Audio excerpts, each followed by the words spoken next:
Pereira falando. Vamos ouvir então o técnico do Flamengo. A minha preocupação. Depois o Mateusão, para forçarmos ainda mais porque eles depois fecharam-se mesmo no último terço, com cruzamentos, para ver, porque ele é um jogador alto, um jogador que pode agora arriscamos todos, tiramos o lateral esquerdo, tiramos também o Ayrton, porque tenho receio que ele se lesione numa altura destas, não é? Porque jogou 90 minutos e passado 3 dias foi obrigado a jogar. E estas questões das lesões, para evitar lesões, tem que ser, nas substituições têm que ser salvaguardadas. Ok? Vitor, Leandro, nossa, Viva. Eu queria que você explicasse o planejamento agora. O Flamengo vai para o Palmeiras dia 28, mas tem mais 2 jogos no estadual. Qual time você pretende usar nesses 2 jogos? E falasse também da opção do Marinho na esquerda, se vai ser circunstância de jogo sem ter o Felipe Luiz. Você tem treinado isso? Assim, vamos ter que arriscar mais uma vez, porque é a única forma de lhes dar tempo de jogo. Vamos ter que jogar o próximo jogo, ainda mais cansados, mas vamos ter que jogar e que para adquirirmos ritmo, não é? para adquirirmos quilómetros nas pernas, não é?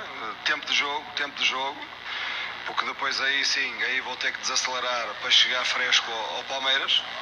Portanto, o próximo jogo vai ser jogado pela equipa principal, não há dúvida nenhuma, pelos jogadores, mesmo cansados, têm que jogar na mesma. Relativamente ao Marinho na esquerda, pelo facto do Filipe Luís estar fora, pelo facto do Ayrton parecer-me que estava ainda com dificuldades, e para evitar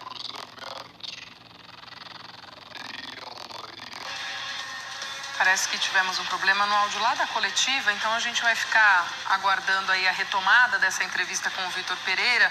Enquanto isso, a gente vai falando já de alguns pontos que ele levantou ali. Sim. Algo que a gente já conversou, né? Então ele confirma que para o próximo jogo segurar de novo essa equipe que ele chama já de titular, de principal, justamente para dar essa... E ele diz que vamos ter que arriscar.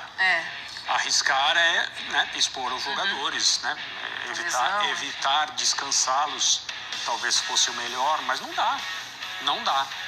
Quando ele diz temos que jogar, é porque o Flamengo não tem realmente, em relação aos seus titulares, outra opção. Os jogadores precisam ter mais lastro, ele fala, acumular quilômetros nas pernas, porque ele tem disputas de alto nível pela frente, né? Principalmente, é claro, o Mundial de Clubes. Agora, eu não sei se o Fábio ficou satisfeito com a explicação a respeito da entrada do Marinho pela esquerda. Sim. Não, mas na verdade, o Fábio já tinha matado a resposta, né? É isso, né? É isso, assim, foi bom pontuar porque ele não tinha o Felipe Luiz. E aí é lógico que você imagina que o Ayrton Lucas teve o jogo contra a Portuguesa, Maracanã, muito quente, e aí ele não tinha uma outra opção de perna esquerda ali, né? De um lateral esquerdo. É que assim, a gente só... O que chama a atenção do Marinho, que é lógico que tem a explicação, e aí, enfim, é um cara que tem a perna esquerda, que o Madureira não estava incomodando por ali, então era quase um ala, né? Era de velocidade. De velocidade. Mas o que nos assusta um pouco são as recordações que temos do Paulo Souza, né? Porque o Marinho, quando ele tem que bater o lateral, ele não tem nenhum, né? Não vou falar que ele não sabe, porque todo jogador sabe cobrar um lateral. Mas você vê quando ele pega a bola para cobrar um lateral, aí isso chama atenção um pouco, porque realmente não está nas características dele, né? E atuar pela esquerda também, como lateral esquerdo, enfim. Porque a gente fala como ala, mas é um lateral, porque o Everton Cebolinha acabou entrando, e aí o Everton Cebolinha, ele é um ponta, né? É um jogador que joga pela beirada do campo, então o Marinho teve as funções de um lateral esquerdo. Mas tudo bem, vamos aceitar essa explicação, porque realmente o Flamengo não tinha um outro lateral esquerdo para colocar no lugar e, enfim, é uma pré-temporada, o Flamengo usa esses jogos do Carioca também como um final de pré-temporada. E o importante que o Vitor disse é isso, que ele precisa dar ritmo para esses jogadores, que ele precisa que os jogadores assimilem ainda mais aquilo que ele está pensando aí para os principais confrontos, e para que o Flamengo consiga fazer isso, o Flamengo precisa de jogos, né? Então o próximo jogo é no Maracanã, então talvez ele vá com o time principal no Maracanã, os jogadores estão mais acostumados, tem o calor da torcida, enfim, o Flamengo parece que o jogo do Flamengo flui, né? facilmente dentro da sua casa, e talvez, né, no jogo seguinte, que é um jogo que não é mando do Flamengo, tem que se entender aonde será esse jogo, porque o Madureira, por exemplo, era o mando de campo era do Madureira, e o Madureira manda o jogo para o Espírito Santo.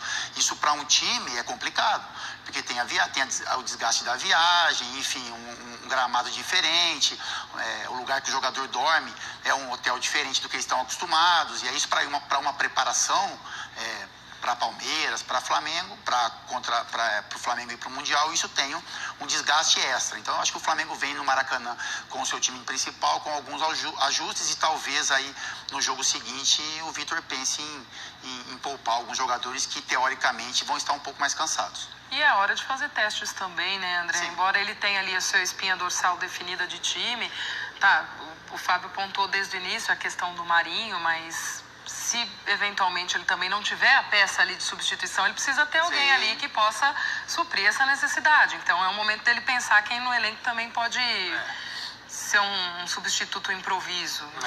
A explicação dele é: estamos condicionados porque o Felipe Luiz está fora. Se trata de um jogador, né, no principal elenco de futebol da América do Sul, um elenco valiosíssimo. Nesse momento não deu ao seu treinador um jogador para ele poder escalar numa situação como essa, um jogador que tivesse familiaridade com a função, e aí, no caso de hoje, o Marinho é que passou por essa experiência. Né? O jogador tem absoluto direito de não se sentir confortável, mas numa situação como a que se apresentou, entra, tenta fazer o melhor, depois internamente, a depender do nível de diálogo que a comissão técnica permite, e essa é uma comissão técnica de acordo com o que a gente ouviu no trabalho do Corinthians, não é uma comissão que conversa muito, que chega aqui e pergunta, mas o fato de ter agido assim quando trabalhou num clube não significa que as coisas serão exatamente iguais em outro clube, né? É óbvio, e existe a inteligência dos profissionais, das pessoas, né, para entender cada situação, mas é só uma informação. Jogadores do Corinthians sempre disseram que durante o trabalho, durante a semana, o Vitor Pereira não é um treinador que pergunta muito, que consulta jogadores, não se você joga ou se não joga, joga aquele ou não, mas se sente bem, se não se sente, o que prefere, o que não prefere, coisas que são normais. Ele é um treinador mais reservado e é assim que ele trabalha. Não existe certo e errado, assim, linhas muito rígidas a respeito disso.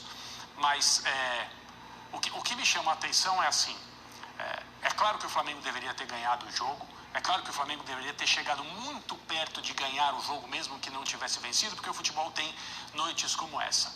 Mas, no final das contas, não há dúvida sobre o time que tentou mais. Evidentemente, o que teve a bola, essa é uma questão de estatística, está lá, é um fato. Mas, foi pouco. Foi pouco. E esse é o segundo jogo desse time. O Vitor tem... A mudança que ele fez na maneira de jogar em relação ao que o Flamengo tinha no final do ano passado com o Dorival Júnior, é que não existe mais o losango, ou o diamante, como queiram, né, que o Dorival criou para tirar o melhor dos seus jogadores e para permitir que Pedro e Gabriel formassem uma dupla de ataque, exigindo sacrifícios, entre aspas, defensivos de todos esses jogadores, porque senão, sem essas compensações, o sistema não daria certo contra adversários mais poderosos. E para mim, uma das questões que estão postas agora é: como o time joga num 4-4-2 mais rígido, talvez até, a gente falou sobre isso no linha de passe, de fato é quase um 4-2-2-2. As laterais do campo estão entregues a dois meias, o Arrascaeta e o Everton Ribeiro, quando o Flamengo não tem a bola e precisa recuperá-la. Contra o Palmeiras isso será suficiente? Obviamente não. Contra times fortes na Libertadores será suficiente? Obviamente não. Esses dois jogadores, eles ou vão precisar ter ajuda, ou o Flamengo vai precisar marcar de outra maneira. E essa é uma das questões que estão postas na montagem desse time, da forma como o Vitor quer. Eu me surpreenderia se ele escalasse o losango. Ele, quando era técnico do Corinthians, enfrentou várias vezes o Flamengo, nem todas, né? O Flamengo tinha esse sistema, porque o Flamengo mudou muito ao longo do ano passado. Mas na parte final, Copa do Brasil, ele falava nas entrevistas que o Flamengo tinha dificuldade de marcação pelos lados, porque esse sistema torna o time muito centralizado. Ele não quer, é até uma questão de coerência, né? Então, se você fez uma crítica como adversário àquele sistema porque essa é uma dificuldade que times que jogam assim quase sempre apresentam. Você não pode incorrer no mesmo problema. Então ele vai ter que resolver uma série de coisas.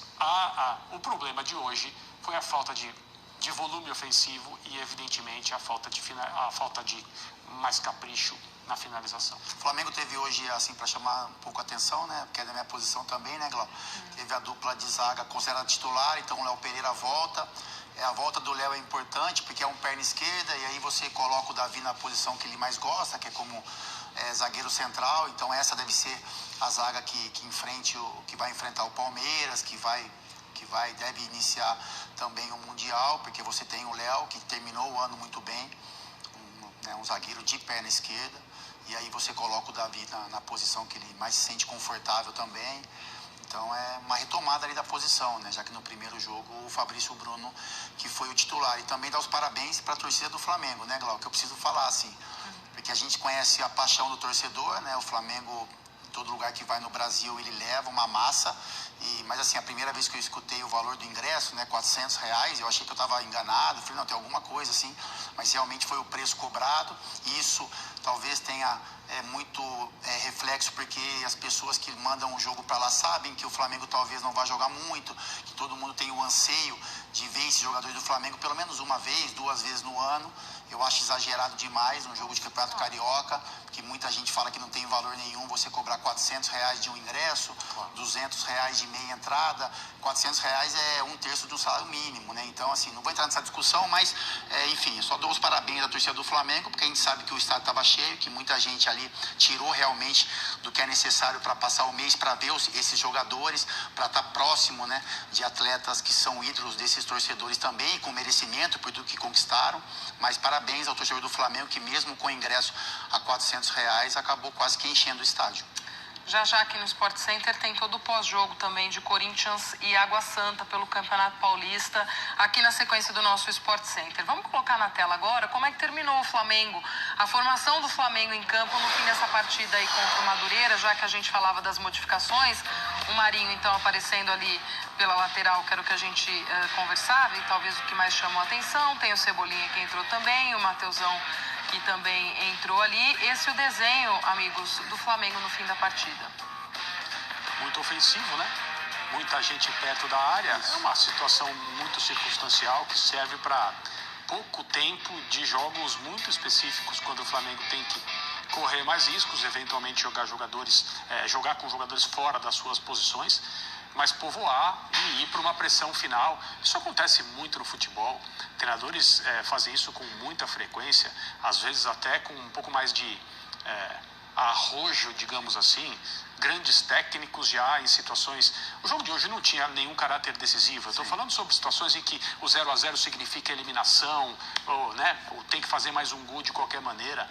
Já vimos aí treinadores absolutamente consagrados colocarem zagueiro para atuar lá na frente, para tentar a bola aérea, gol de cabeça, e 4, 5 atacantes. Isso aí é uma coisa comum, não é um sinal de que o técnico não entende o elenco com o qual trabalha, não é uma demonstração de carência na montagem do elenco, o grupo de jogadores pensando em todos que estão disponíveis. É uma situação para hoje, para ver se o Flamengo ganhava o jogo. De novo, gente, não alteraria em muita coisa a análise sobre o desempenho coletivo do Flamengo. Se entrasse uma bola no final, nessa pressão e tal, não teria muita diferença naquilo que a gente tem de importante para falar sobre o jogo.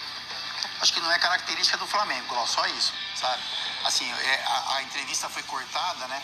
Mas o Vitor, ele fala isso. Não, a bola na beirada e eu botei jogadores com estatura, o Mateusão, o Matheus França, aí empurro o Gabigol um pouco mais para dentro da área para tentar fazer esse gol. E eu concordo com o André, que é circunstancial, isso pode acontecer no final de partidas, mas não é a característica do Flamengo, né? Então, assim, o Flamengo é um time de posse de bola, de arrumação tática, o Flamengo constrói as suas jogadas com tranquilidade, entre aspas. Essa tranquilidade é produzida pela qualidade que os jogadores têm.